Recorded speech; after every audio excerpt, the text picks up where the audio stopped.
Hi, there was a time when I would use Airbnb from time to time, certainly over hotels, but and refer people to use Airbnb. But those days have changed ever since I got. We went to a place that we were locked out. It was late at night when we arrived, like at 10 something p.m. Oh, it was so scary. I mean, to get to a remote location like that and not be able to get in. And I had my wife and three kids there, and made it all the more difficult. So it's not the kind of town, it's a small town. It's not the place where you can just say, oh, let me stop at a local hotel. I don't think there was a hotel in the whole town.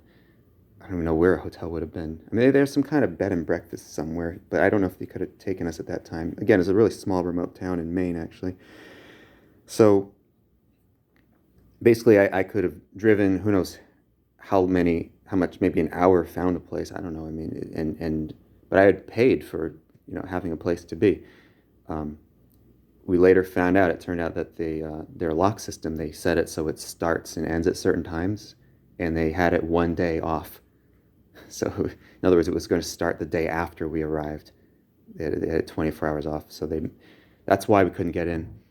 Um, so, do we sleep on the lawn? There was a porch. I guess we could have been on the porch, which isn't vastly better. Sleep in the car, or try to bring my family, who's exhausted from a long trip, find a place somewhere that could be a very far distance.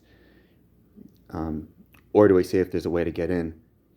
And luckily, their door there was a problem with it where my relatively thin legs were able to get through, just with a kind of a back kick sort of thing.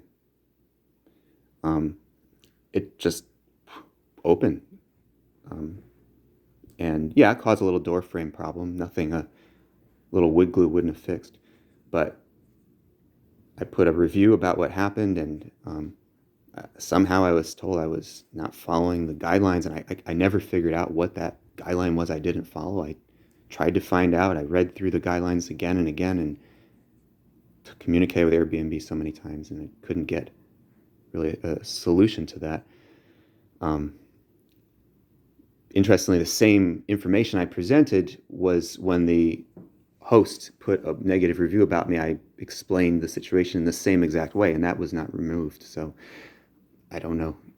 Anyway, the host did say, nevertheless, they did say, and I had it in writing and text, that I think it was in text. So anyway, they did say that it was on them, that they didn't have the place open, unlocked, and there was no way in. So they said that they said the door frame was on them, but then they decided to try to get money from us anyway, and then it turned out Airbnb, I guess, maybe paid them or something. So I guess it could be on them, and they could admit it, but still get what they want from Airbnb. Airbnb did give us, the standard money back, but I mean, not all of it, just like whatever, a day or something, whatever it was, a day and a little something extra. But what we went through, it was horrible. I mean, and there's so many issues with this place. Just like the bathroom door had this metal plate around it that my wife got cut on. She was bleeding from that. I explain all these things, but nothing seems to be done. Anyway, I thought something more should be done. And then, meanwhile, suddenly we found out our account was suspended, and then supposed to be permanently banned. And I went through so many people trying to figure out, why is this even happening? And there really wasn't a clear answer. So I went to the Better Business Bureau, and I did that first. That was before the suspension. I went through a lot.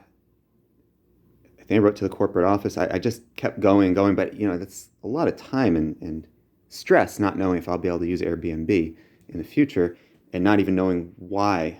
So eventually, someone, after we were banned, and someone found out that, I guess it was something with an algorithm, and looking at the word damage and so on, and not taking into account the context. And furthermore, all the Airbnb representatives that I talked to until that final moment would not take it into account. I'm surprised, even going through the Better Business Bureau, I think you'd have a higher level person that's able to look at context. So I don't know that I want to use Airbnb again. I haven't since then. Um, I like the idea of being able to have a house for rent. I do find it strange that we're expected to clean it to the extent that the host said. I guess there's a little grease left on the stove, or he maybe found something on the floor. I mean, he did a video. It didn't look like much at all. So I don't know how. I think he was just angry for whatever reason. But nevertheless, it just seems like Airbnb, even if you pay a cleaning fee, you're still supposed to clean it. I mean, the host said he said, you know where the vacuum is, you know where the broom is, or whatever. I don't know. So that's a disadvantage, but the whole house is an advantage with a yard. I guess there are a lot of pros and cons to Airbnb versus a hotel, but the biggest issue is the possibility, which actually was a reality for us, of arriving somewhere and being unable to get in without the hassle of dealing with the ramifications of getting in,